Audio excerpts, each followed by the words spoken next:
오늘 말씀은 하박국 3장 17절, 18절 말씀입니다. 하박국서 3장 17절, 18절 하나님에 대해 너그러움을 가지는 신앙이라는 제목으로 말씀 나누겠습니다. 우리 17, 18절 말씀 한 목소리로 하나님 말씀 봉독하겠습니다. 시작. 비록 무화과 나무가 무성하지 못하며 포도나무에 열매가 없으며 감람나무에 소출이 없으며 밭에 먹을 것이 없으며 우리의 양이 없으며 외양간에 소가 없을지라도 나는 여호와로 말미암아 즐거워하며 나의 구원의 하나님으로 말미암아 기뻐하리로다. 아멘. 제가 신학대학원을 다닐 때 교회사를 가르쳐 주셨던 박상봉 교수님이라는 분이 계십니다. 저는 이 교수님의 수업을 참 좋아했는데 제가 원래 역사를 또 좋아하기도 하고 이분이 역사를 전공하신 분이라 그런지 시대와 현상을 바라보는 눈이 아주 넓고 깊이가 있어서 다른 사람이 보지 못하는 그런 성경적 관점을 잘 열어주셨기 때문에 제가 참 이분 수업을 좋아했었습니다. 하루는 교수님의 수업 중에 들었던 한마디가 저에게 적지 않게 충격을 주었고 또 지금까지도 저의 신앙 패러다임을 바꾸는 계기가 되었는데요. 이런 말씀이었습니다. 교회에서 믿음이 없어 보이고 또 힘이 없이 우울하게 다니는 성도가 있더라도 그분에게 야, 힘을 내라. 교회 다니는 사람이 그래도 되나? 좀 힘없이 우울하게 다니지 마라. 이런 말을 하지 말라. 이렇게 하시더라고요. 그러니까 인상 펴고 다녀라. 이런 말 좀 하지 마라. 그런 말을 함부로 하지 마십시오. 라는 말을 수업 시간에 하시는데 제가 충격을 받았어요. 왜냐하면 그때만 해도 저도 누가 주일 예배 왔는데 인상을 팍 쓰고 있으면은 예수 믿는 사람이 그 인상 쓰고 있으면 되나. 웃어라. 이렇게 말을 많이 했었거든요. 사실 이런 말들은 우리가 남을 배려한답시고 좋은 감정으로 툭툭 내뱉는 아주 일상적인 교회 용어입니다. 기뻐해야지, 감사해야지. 자, 그런데 교수님은 입이 간질간질해도 그래도 이런 말을 직접적으로 하는 것은 우리가 자제해야 된다 하시더라고요. 왜 이렇게 말씀하셨냐면 하나님께서 한 사람을 구원하시고 이끌어 가시는 역사 속에서는 평안할 때가 있고 죽을 것 같은 고난의 때가 있기 때문이라는 거예요. 여러분, 우리가 예수님 믿으면서 우리는 다 하나님께 선택받았는데 그렇다고 해서 우리의 삶이 항상 축복과 평안 속에 있습니까? 아니면 반대로 예수님 믿지 않는 사람들은 늘 고통과 저주 속에서 살아갑니까? 그렇지 않잖아요. 하나님의 섭리가 한 인간에게 역사하실 때 우리가 감히 측량할 수 없는 다양한 방식들이 교차되어서 그렇게 펼쳐지더라는 것이죠. 평안할 때가 있고 고통 속에서 울부짖을 때가 있다. 그러니 우리가 얄팍한 인간보의 잣대를 들이밀고 이 사람은 오늘 마지 못해 정말 힘들게 교회에 나온 거예요. 예배에 나온 것만 해도 너무나 기특하고 감사한 건데 거기다 대고 아유 힘내세요. 웃으세요. 이렇게 함부로 우리가 말할 수 없다라는 그런 의미였습니다. 자, 그래서 교회에서 우울하게 다니는 사람, 문제 많아 보이는 사람을 향해 섣불리 정답을 제시하려 하지 말아라. 정답을 몰라서 우울하게 있는 것이 아니라 알지만 그 상황 자체가 지금 우울하게 만든다는 것이죠. 그러니 성도가 해줄 것은 오직 하나다. 이게 정답이었어요. 뭐냐? 기도해 주라는 거예요. 기도해 줘라. 우리가 다 알 수 없는 신비로운 방식으로 하나님이 지금 저 한 사람의 인생을 만지시고 계시고 이끌고 계시기 때문에 우리는 기도해야 하는 것이다. 이런 의미였습니다. 오늘 우리가 함께 살펴볼 이 하박국 선지자도 바로 이 하나님의 이해할 수 없는 통치 앞에서 처절하게 고민하며 하나님과 씨름했던 그런 선지자였어요. 흔히 하박국을 어떻게 이렇게 우리가 뭐 예전에 성경 공부하거나 이럴 때 공부를 했냐면 호박국 먹고 하나님과 열심히 싸운 선지자 이렇게 많이 외웠습니다. 그러니까 이 하박국서는 하나님하고 계속 싸우는 이야기예요. 아니, 성경에 그런 내용도 있습니까? 네, 하박국은 계속 싸우다가 답을 얻는 사람이에요. 자, 그만큼 그는 모순으로 가득한 현실 속을 살았습니다. 오늘날 우리의 삶 같아요. 모순투성이잖아요. 오늘 우리가 살아가는 세상이. 착하게 사는 사람이 복을 받고 나쁘게 사는 사람은 벌을 받아야 하는데 응당막단한 것인데, 그런 정의가 실현되지 않는 현실 속에서 하나님께 따져 물었던 선지자, 바로 하박국 선지자였습니다. 그래서 호박국 먹고 열심히 싸운 선지자 이렇게 외웠었죠. 하박국이 활동하던 시대는요, 유다 왕국이 정말 영적 타락이 극에 달했던 시대였습니다. 이게 못 살던 시대가 아니었어요. 경제적으로 잘 살던 시대였는데, 문제는 뭐냐, 빈부격차가 너무나 커서 가난한 자들은 죽을 것 같고 악을 행하는 부자들은 돈이 돈을 불러오는 가운데 너무 잘 사는 그런 현실을 맞이했다는 겁니다. 율법은 무너졌습니다. 의인이 고통당하고 악인은 득세하는 시대였어요. 그래서 하박국은 하나님께 부르짖습니다. 어떻게 부르짖느냐? 하박국 1장 2절이거든요. 같이 한번 읽어보겠습니다. 시작. 여호와여, 내가 부르짖어도 주께서 듣지 아니하시니 어느 때까지리이까? 내가 강포로 말미암아 외쳐도 주께서 구원하지 아니하시나이다. 이렇게 합니다. 그러니까 하박국이 한 질문의 요지는 뭐냐면, 지금 하나님의 이 세상을 다스리는 이 통치하심이 지금 옳습니까? 이렇게 묻는 거예요. 그럼 저도 그렇게 묻고 싶어요. 이번 우리 수련회 때 우리 예빈 학생이 간증을 했거든요. 예빈 학생의 삶을 여러분 좀 아시잖아요. 어릴 때부터 소아암에 지금 한쪽 눈이 안 보이거든요. 한쪽 눈도 겨우 보인단 말이에요. 그런 삶을 접할 때 우리는 어떤 마음이 드냐면은, 하나님, 저 착한 예빈이 제가 무슨 죄가 있고 무슨 잘못을 했다고 그런 어려움을 겪습니까? 할 때 절로 나오는 하나님을 향한 기도할 때의 그 한탄과 그 불평이 뭐냐면, 하나님 지금 제대로 이 세상을 통치하고 계십니까? 라는 말이 절로 나온단 말이죠. 하박국도 똑같았다는 거예요.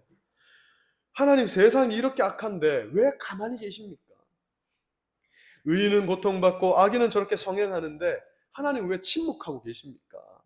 하나님은 지금 통치를 영 잘못하고 있습니다. 하나님은 잘못됐어요. 내가 어떻게 해야 되는지를 알려드릴게요. 이러고 있는 게 하박국이에요. 그런데 더 큰 문제는 하나님의 대답이었습니다. 하나님은 뭐라고 대답하셨냐면, 내가 갈대아 사람 뭐냐면 신흥제국 바벨론, 정말 그 시대에 온갖 악을 행하던 제국이었습니다. 그 사람, 이 바벨론은 정말, 그래서 요한계시록에 보면 악을 상징하는 게 바벨론이잖아요. 그 바벨론이 유다를 심판하는 도구가 될 거다, 이렇게 해버리는 거예요. 그래서 너희는 유다는 바벨론한테 망할 거고, 그냥 너희는 잡혀가야 돼, 이렇게 얘기하는 거예요. 포로로 끌려가야 돼. 내가 그렇게 할 거야 라는 대답을 내놓는 거예요. 하나님 저게 옳습니까? 하니까 그런 대답을 내놓는다는 거죠.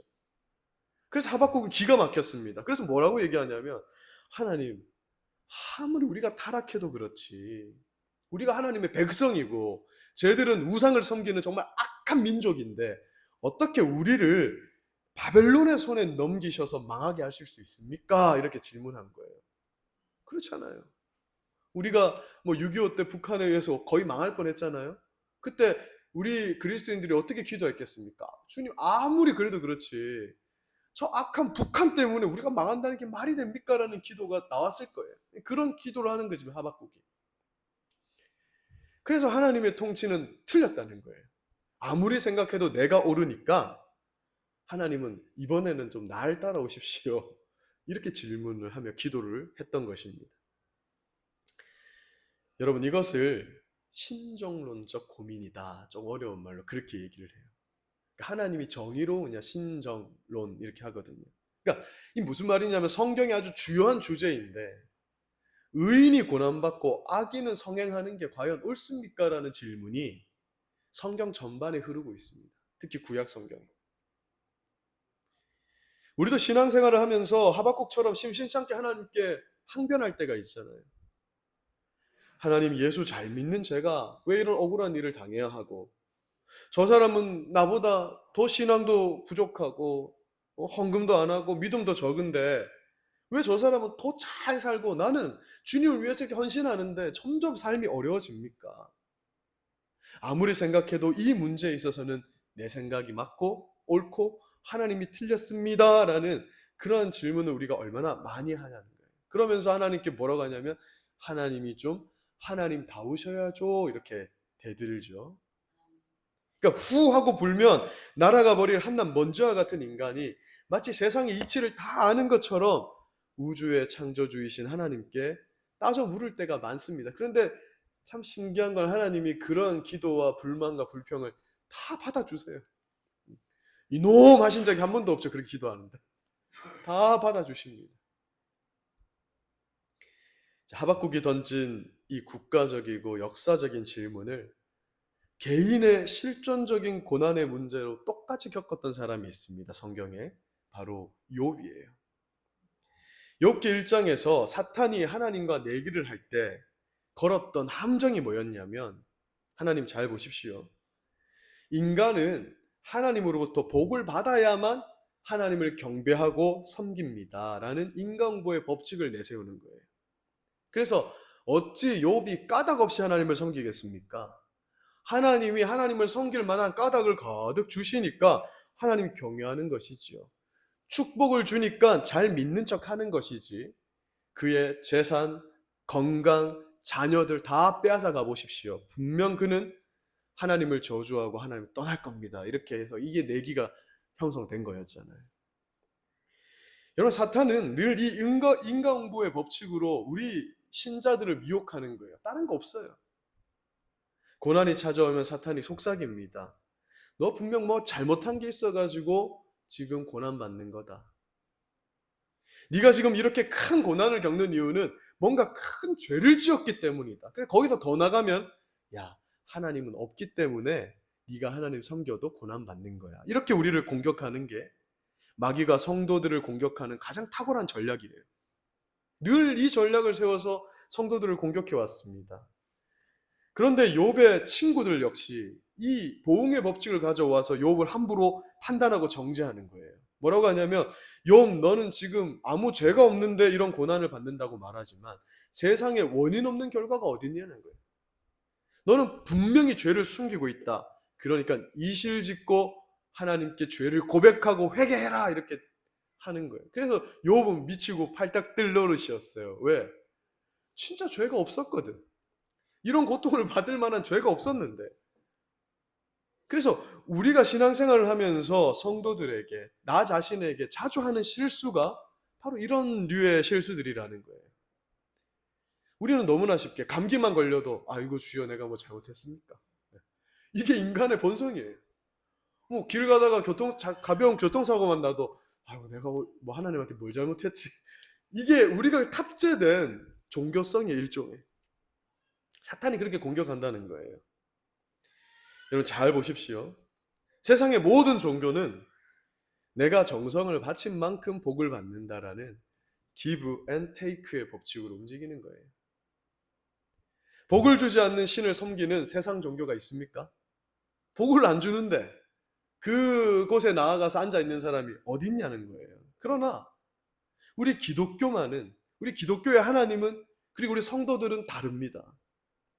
우리는 얄팍한 보응의 원리에 갇혀 있지 않아요. 하나님 역시 보응의 원리에 갇힌 하나님이 아닙니다.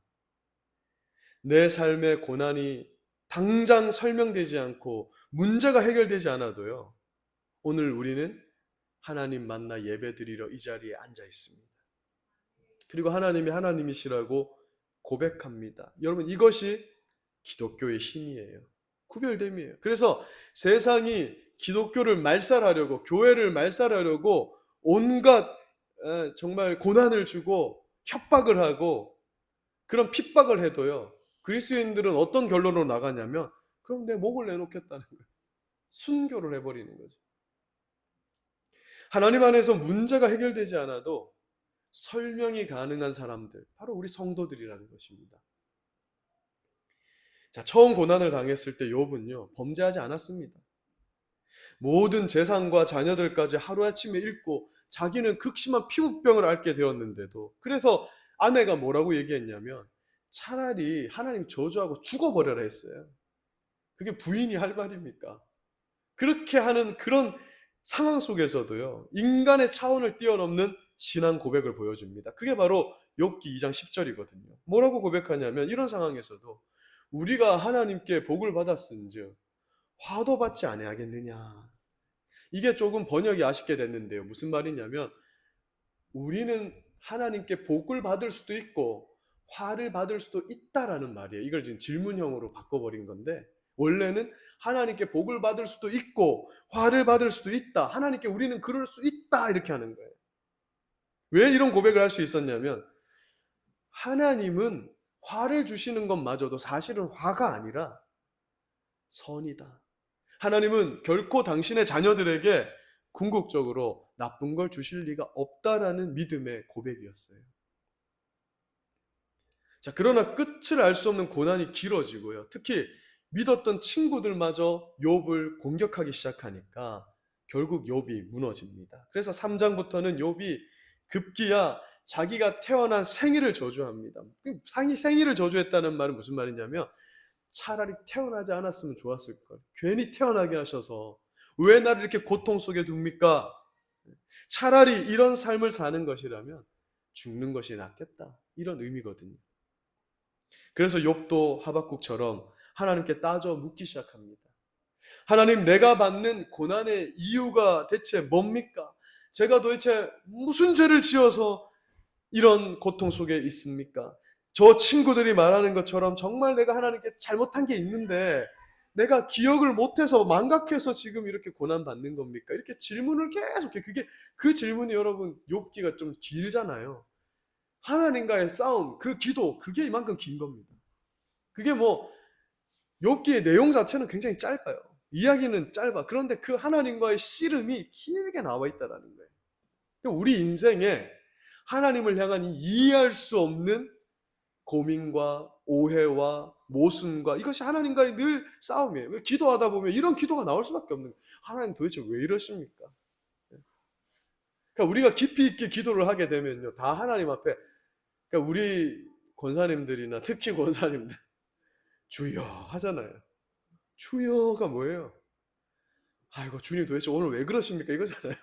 우리가 주여 하는 거는 한탄이야, 한탄. 하나님 도대체 살아계신다면서 왜 이러십니까? 하다 보면 주여가 나온다는 거예요. 욥의 부르짖는 항변에 하나님은 어떻게 대답하셨습니까?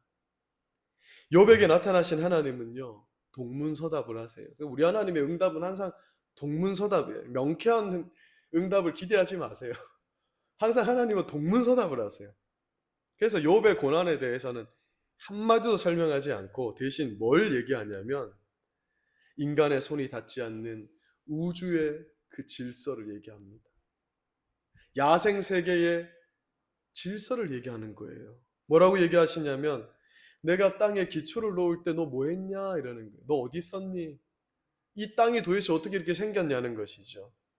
바다에 물이 내가 창조할 때 바다에 물이 쏟아져 나올 때 하나님이 경계를 정하셨대요. 그게 이제 성경에 몇 번씩 이렇게 표현이 나오거든요. 파도가 치면 딱 오는 만큼만 오잖아요. 여기 포항 앞바다에 파도의 경계가 없으면 어떻게 돼요? 파도가 우리를 완전히 덮칠 것 아닙니까? 그 경계를 하나님이 정했는데 그거 누가 정했느냐? 누가 설정했느냐 묻습니다. 하늘의 수많은 별들의 질서를 누가 만들었냐는 것이죠. 그러니까 너희가 감히 생각도 할 수 없고 손도 댈 수 없는 그 질서를 누가 만들어서 운영하느냐? 하나님 이렇게 대답을 하신 거예요. 그리고 너희가 키우는 뭐 강아지나 뭐 닭이나 이런 가축들이야 사람들이 돌보고 그죠? 그럼 생각해 보세요. 제가 이 난이 이제 꽃잎이 좀 많이 떨어졌는데 우리 집사님 가지고 있어요. 이걸 살려보겠다고 열심히 노력해야 얘는 겨우 사는데요. 야생의 들풀을 보세요. 누가 물을 줍니까? 제가 이거 영양제도 쭉 뿌려주거든요. 누가 영양제를 줍니까? 누가 온실 속에 보호를 합니까? 이렇게 번성하게 자라고 뭐 타조나 악어나 그런 야생의 동물들이 누가 먹이를 주는 것도 아닌데 그거 얼마나 번성하며 살아가냐면 하나님이 질문하는 거예요.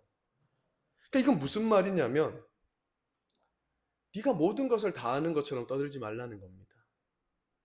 네가 모르는 아주 작은 미세한 현장에서도 나는 질서 있게 이 세상을 통치하고 있다라는 하나님의 대답이었어요. 그 하나님의 대답에 욥이 한마디도 항변을 못하는 거죠. 왜? 다 맞는 말이거든요. 마찬가지로 하박국의 거친 항변에 대해서도 하나님은 다음과 같은 결론을 내려주시는데요. 우리 하박국 2장 4절을 한번 읽어보겠습니다. 시작. 보라, 그의 마음은 교만하여 그 속에서 정직하지 못하나 의인은 그의 믿음으로 말미암아 살리라. 아멘. 하나님은 내가 지금 이렇게 하는 것에는 다 이유가 있는데 너희가 내 생각을 어떻게 다 할 수 있느냐. 그렇기 때문에 의인은 오직 하나님께서 선하게 이 세상을 통치하고 나의 삶도 결국은 선하게 이끄실 것이라는 믿음으로 말미암아 사는 것이란다. 이렇게 하박국에게 대답하신 거예요. 지금은 바벨론한테 끌려가는 거, 바벨론한테 나라가 망하는 게 네가 볼 때는 정말 이해할 수 없고 악한 것으로 보이지.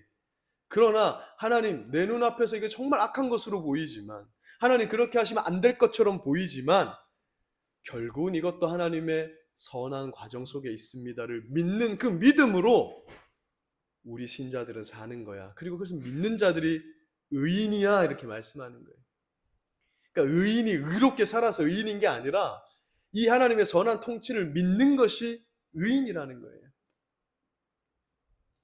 그러니 지금 내가 이렇게 이 세상을 통치한다고 해서 너희는 함부로 말하지 마라라는 겁니다. 내가 정말 그렇게 악한 존재냐? 정말 내가 너보다 어리석은 존재냐? 아니지 않느냐? 그러니 너는 내가 결국에는 선한 통치를 할 것을 믿어라 이렇게 말씀하신 것입니다. 우리의 머리로 하나님의 통치 방식을 다 이해할 수가 없습니다. 캄캄한 밤중에도 운전대를 잡고 계신 하나님이 있기 때문에 우리는 잠들 수 있는 거예요. 제가 이번에 서울에서 수련회하고 쭉 내려올 때 우리 애들은 자는 거예요. 아빠가 운전 제대로 안 할 거라고 믿으면 잠이 오겠습니까?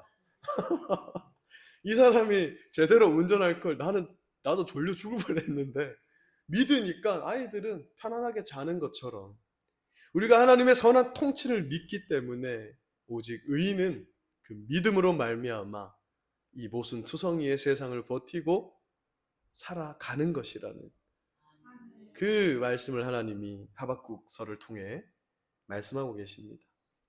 앞으로 우리 한국 교회와 성도님들은 이전보다 더 많은 고난에 직면할 수 있습니다. 성경은 마지막 때가 다가올수록 편할 거라 했습니까? 힘들 거라 했습니까? 힘들 거라 했습니다. 이 힘들다는 것은 단순히 경제적 어려움이 오고 먹고 살기가 힘들어진다는 뜻이 아니에요. 세상은 아마 편해질 겁니다. AI가 많은 것을 해주고 있고 로봇이 만들어지고 있고 무엇이 힘들어지냐면 하나님을 믿고 사는 것이 힘들어진다는 거예요. 세상이 편해지면 편해질수록 하나님의 존재는 더 받아들이기 힘든 그런 세상이 오게 될 겁니다. 그래서 어떤 분들은 이런 고난이 오지 않게 해달라고 그리고 그렇게 하려고 자기 힘으로 온갖 힘을 쓰고 있어요.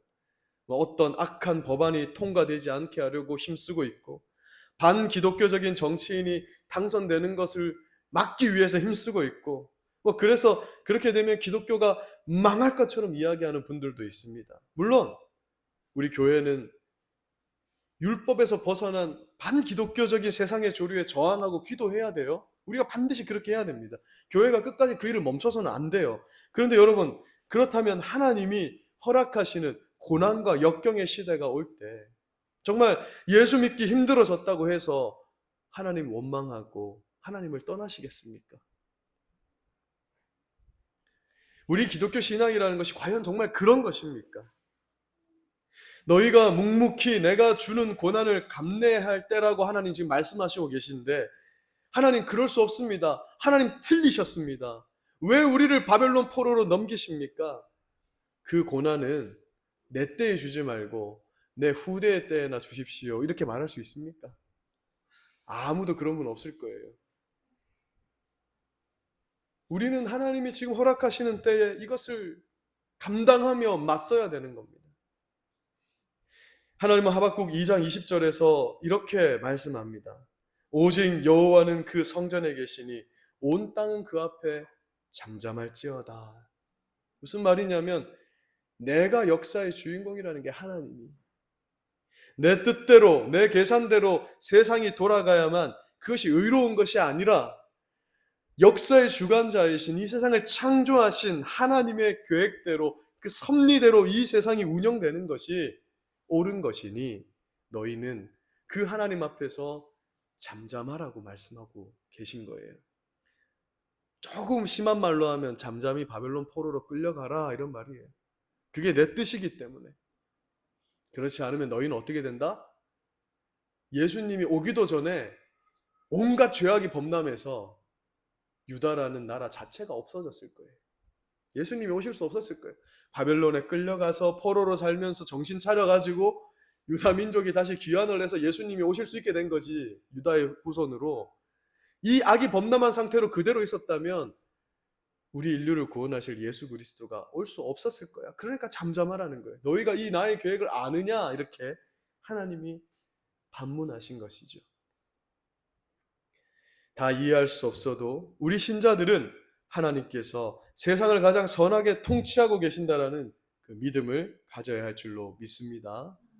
이 확신이 없으면 우리는 믿음의 길을 온전히 갈 수가 없어요. 그래서 로이 주크라는 신학자가 이런 말을 했습니다. 우리 성도들은 충분한 설명이 없을 때라도 하나님을 신뢰할 수 있어야 합니다. 사랑하는 여러분, 앞서 욥을 참소했던 사탄의 그 조롱을 기억하시죠? 하나님, 저들에게서 복을 한번 다 빼앗아 가 보십시오. 그래도 믿는지 봅시다. 여러분, 이게 신자로서의 영적 싸움이에요. 다 빼앗아 가도 하나님 믿는지 한번 봅시다 했을 때 여러분, 우리는 어떻게 반응해야 하겠습니까? 위대한 하나님의 주권 앞에 완전히 엎드려진 하박국은 마침내 이 사탄의 얄팍한 시험을 산산조각 내는 그 위대한 고백을 드립니다. 그게 바로 오늘 우리가 읽었던 이 본문 말씀이에요. 이 대답이 어디서 나온 거냐면 사탄이 우리를 공격하는 그 참소. 하나님, 저들에게서 복을 빼앗아 가 보십시오.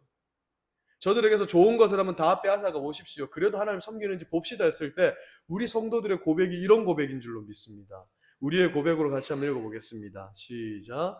비록 무화과나무가 무성하지 못하며 포도나무에 열매가 없으며 감람나무에 소출이 없으며 밭에 먹을 것이 없으며 우리의 양이 없으며 외양간에 소가 없을지라도 나는 여호와로 말미암아 즐거워하며 나의 구원의 하나님으로 말미암아 기뻐하리로다. 아멘. 여러분, 이 고백을 드리실 수 있겠습니까? 하나님의 신종론을 깨달은 하박국이 하나님 설명해 주시지 않아도 괜찮습니다. 어차피 지금 설명해도 우리는 못 알아들으니까. 바벨론 포로로 끌려가도 괜찮습니다. 그래서 아무 소출이 없고 내 목에 칼이 들어와도 나는 나를 구원하신 하나님 한 분으로 기뻐하겠습니다. 이 믿음으로 살겠습니다. 이렇게 고백한 거예요. 이게 복음성가잖아요. 막 우리 기쁘게 불러 무화과나무 잎이 마르고 이렇게 막 기쁘게 불렀던 이 찬양 가사가, 이 구절이 사실은 이 엄청난 신앙 고백인 거예요. 그거 없어도 나 하나님으로 기뻐하겠습니다. 우리 신앙의 정점을 보여주는 것이죠. 이해할 수 없어도 하나님 믿겠습니다. 그 앞에서 사탄이 어떻게 되는지 아세요? 꼼짝 못하는 거예요. 우리가 뭐 조금 어떤 윤리적인 도덕적인 그런 범죄를 좀 하지 않고 그러니까 야 이번 한 주 나는 진짜 좀 착하게 살았다, 이걸로 하나님 영광 받으시는 게 아니에요. 이해할 수 없는 인생의 문제 앞에서 그래도 나는 하나님으로 즐거워한다. 오늘도 그래도 나는 이번 한 주가 이해할 수 없는 하나님이 안 계신 것 같은 한 주였지만 그래도 기어이 나는 하나님 예배하러 이 자리에 오는 것, 이것이야말로 우리 하나님께 영광을 드리는 우리 성도들의 가장 영광스러운 삶의 모습입니다. 그렇게 말씀하는 거예요. 그래서 우리 진정한 그리스도인들은요, 심고 거두는 법칙, 즉 인과응보의 법칙을 뛰어넘어서 하나님을 사랑하는 자들입니다. 그래서 제가 늘 강조드리잖아요. 우리 기독교인들은 천국 가려고 예수 믿는 거 아니라고 했잖아요. 지옥 안 가려고 예수 믿는 것도 아닙니다. 우리는 하나님을 사랑하기 때문에 예수를 믿는 거예요. 나를 위해 십자가를 지신 그 예수님이 너무나 감사하고 사랑스러워서 예수를 믿는 것이지, 인과응보의 법칙에 갇혀서 그것 때문에 예수를 믿는 것이 아닌 줄로 믿습니다. 이것이 우리 하나님께 영광을 드리는 거예요. 사랑하는 여러분, 하나님은 의롭고 선하게 세상을 통치하십니다. 그러나 때로는 하나님이 우리 삶의 까닭모를 고난을 허락하시기도 합니다. 세상이 꼭 내가 배운 대로 인과응보의 공식대로만 흘러가지 않는다라는 거 너무나 잘 아시잖아요. 흥부가 잘 사는 것이 아니라 놀부가 잘 사는 것을 우리가 얼마나 많이 목격했습니까? 우리 눈에는 그렇게 이해할 수 없는 일들이 넘쳐납니다. 그러나 기억하십시오. 오늘 말씀에서 배운 것처럼 하나님의 영역에는 인간의 이성으로 납득할 수 없는 거대한 신비가 있습니다. 그러므로 우리 신자들에게는 오늘 말씀의 제목처럼 하나님을 너그럽게 여기는 신앙이 필요한 거예요. 오늘 말씀의 제목을 듣고 좀 이상하셨죠? 아니, 무슨 인간이 하나님을 너그럽게 여기냐? 맞습니다. 하나님이 우리를 너그럽게 여겨주시는 것이지요. 근데 여기서 하나님을 너그럽게 여겨드리자라는 말은 이런 의미가 담겨 있습니다. 우리 하나님이 선한 통치를 하고 계심을 믿고 사랑과 존경을 담아서, 그래, 하나님의 뜻이 있을 거야. 이 일에는 하나님의 계획이 있을 거야. 그렇게 하나님을 너그럽게 여겨드리라는 거예요. 하나님의 자유를 인정해드리라는 겁니다. 꽉 막힌 우리의 시야를 넓혀야 됩니다. 제가 아까 우리 예빈 자매가 그 간증했다 했잖아요. 그 간증에 사람들이 다 울고요, 막 너무 은혜를 끼쳤어요. 저도 딱 내리에 남는 그 간증의 한 구절이 있었어요. 그게 뭐냐면, 예빈 자매가 디자인과잖아요. 그게 뭐라고 얘기하냐면, 여러분 그림을 그릴 때 선을 이렇게 쭉쭉 큰 그림을 그릴 때는 여기에 선을 긋고 할 때, 그거 처음에는 무슨 그림을 그리는지 모르고 왜 여기다 선을 긋는지를 모른다는 거예요. 그러나 그림이 완성되면 아름다운 그림이 완성되듯이, 하나님께서 내가 어릴 때 받았던 그런 어떤 질병의 고통들, 그때는 이해할 수가 없었지만 하나님 조금씩 알아가고 있다. 지나 보니까 하나님이 내 인생의 그림을 아름답게 완성해 가고 계셨군요라는 고백을 했거든요. 마치 그것과 같은 거예요. 지금은 하나님 왜 여기다 이렇게 쭉 긋습니까? 하나님 지금 내 인생에 왜 이런 고통이 있습니까? 지금 이해할 수 없는 이 일이 왜 있습니까? 라고 하지만, 우리가 하나님을 너그럽게 여겨드릴 수 있다는 건 무슨 의미냐면, 하나님, 그렇습니다. 지금 내가 다 이해할 수 없지만 하나님이 나의 인생의 그림을 멋지게 완성하실 걸 저는 믿습니다. 그걸 믿으며 하나님을 너그럽게 여겨드리며 그분의 자유를 인정하면서 기도하며 버틸 수 있는 것, 그것이 오늘 우리가 하박국서를 보면서 배우게 되는 신앙의 원리인 줄로 믿습니다. 말씀을 맺습니다. 하나님은 오늘 말씀을 통해 이 세상이 꼭 내가 만든 인과응보의 법칙대로 운영되지 않는 것처럼 보일 수 있다라고 말씀하십니다. 눈에 보이는 것이 다가 아니라는 것이지요. 하나님의 영역에는 인간이 모순되게 여기고 이해할 수 없는 영역이 있다는 것입니다. 그러나 그 모순됨도 보응의 원리처럼 우주를 통치하시는 하나님의 질서라고 그렇게 말씀하십니다. 오늘 좁은 내 생각의 틀을 십자가에 다 못 박아 버리십시오. 하나님을 내 틀에다 가두려는 그 모순, 그 교만을 십자가에 못 박으시길 바랍니다. 그리고 한 치 앞도 알 수 없는 우리 인생길에서 오직 선하신 한 분만을 온전히 신뢰하시길 바랍니다. 오직 의인은 그 믿음으로 사는 줄로 믿습니다. 사탄의 공격에도 하나님의 통치하심을 너그럽게 여기시며 어떤 상황에서도 믿음으로 승리하시는 우리 귀한 성도님들 되시길 주님의 이름으로 간절히 축원드립니다. 기도하겠습니다. 하나님 아버지, 감사합니다. 오늘은 하박국서 말씀을 통해서 우리 하나님을 너그럽게 여겨드리는 신앙에 대해서 살펴보았습니다. 우리 인생은 이해되지 않는 일 투성이입니다. 모순적이고 하나님께 정말 항변할 수밖에 없는 일들도 가득합니다. 그러나 우리 선하신 하나님의 질서와 통치를 믿습니다. 우리 하나님의 섭리를 믿습니다. 우리 성도들은 그 믿음으로 사는 자들인 줄로 믿습니다. 하나님, 이 이해할 수 없는 일 가운데 우리 하나님께서 가장 선하게 이 세상을 질서 있게 통치하신다라는 사실을 믿으며 그 믿음의 고백으로 이번 한 주도 승리하고 우리 하나님께 영광되어지는 삶을 살아가는 성도님들의 삶이 될 수 있도록 주님 이 한 주 지켜 주시옵소서. 이 믿음으로 일평생 살아가는 주님의 귀한 성도님들 되기를 간절히 기도합니다.